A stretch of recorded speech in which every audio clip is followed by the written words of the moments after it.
Ndabashuje mbifuriza n'ikaze nshuti bakunzi b'amakuru y'iteganyagihe mwateguriwe n'ikigo cy'u Rwanda cy'ubumenyi bw'ikirere Meteo Rwanda. Tugiye kurebera hamwe iteganyagihe ryo ku munsi w'ejo ku itariki ya 25 Kamena umwaka w'ibihumbi 2024. Turaza kureba uko imiyaga izaba iteye, turebe mu gitondo ndetse no ku gicamunsi. Duhereye ku miyaga rero, ku munsi w'ejo biteganyijwe yuko tuzaramukana imiyaga iringaniye izaba ituruka mu bice by'uburasirazuba bw'igihugu cyacu yenekereza mu bindi bice bigiye bitandukanye by'igihugu.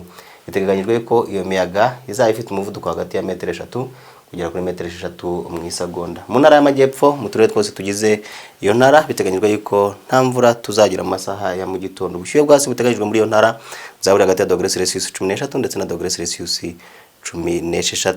Naho mu ntara y'uburengerazuba biteganyijwe yuko naho masaha mu gitondo nta mvura tuzagira. Ubushyuhe bw'asi buteganyijwe muri iyo ntara buzabura hagati ya C 10 ndetse na C 16. Akarere ka Nyabihu muri iyo ntara y'uburengerazuba biteganyijwe yuko ariko karere kazaba gakonje ugereranyije n'utundi turere mu gihugu kuko kazagira igipimo cya C 10. Mu ntara y'amajyaruguru naho mu turere twose tugize iyo ntara nta mvura ihateganyijwe mu masaha ya mu gitondo. Ubushyuhe bw'asi buteganyijwe muri iyo ntara buzabura hagati ya C 13 ndetse na C 14. Naho mu ntara y'uburasirazuba naho mu turere twose tugize iyo ntara y'uburasirazuba biteganyijwe yuko naho nta mvura tuzagira mu masaha ya mu gitondo.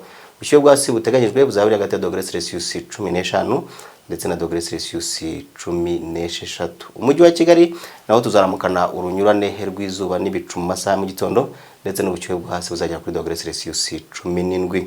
Naho ku masaha y'igicamunsi biteganyijwe yuko mu ntara y'amajyepfo usibye ubushyuhe buziyongera gusa tuzakomeza kugira ibihe by'izuba rizajya rinyurana n'ibicu. Ubushyuhe bw'ejo buteganyijwe muri iyo ntara buzabura hagati ya C 24 ndetse na C 26. Mu ntara y'uburengerazuba naho nta mvura ihateganyijwe mu masaha y'igicamunsi. Ubushyuhe bw'ejo buteganyijwe muri iyo ntara biteganyijwe ko buzabura hagati ya C 22 ndetse na C 27.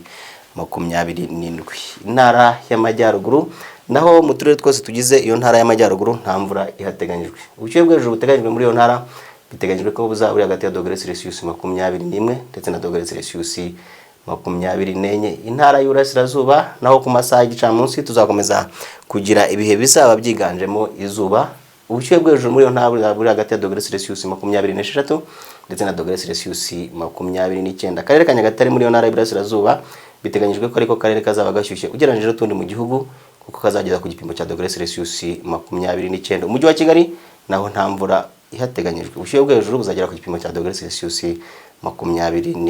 Naho mu minsi 5 iri imbere biteganyijwe ko tuzakomeza kugira imiyaga iringaniye izajya ituruka mu bice by'amajyepfo y'uburasirazuba bw'igihugu cyacu. Nta mvura izaba iteganyijwe mu turere hafi ya twose tw'igihugu cyacu gusa hamwe na hamwe cyane mu bice by'imisozi miremire ndetse n'ahegereye amashyamba bashobora kugira ibihe by'ibicu byinshi ndetse bishobora no gutanga ibitonyanga. Reka nsoze mbabwira yuko ku munsi w'ejo mu masaha mu gitondo izuba rizarasa isaa 11:59 z'igitondo rirenge isaa 12:07 z'umugoroba. Mwakoze gukurikira amakuru y'iteganyagihe naho gutamukomeze kubana natwe mugire n'ibihe byiza.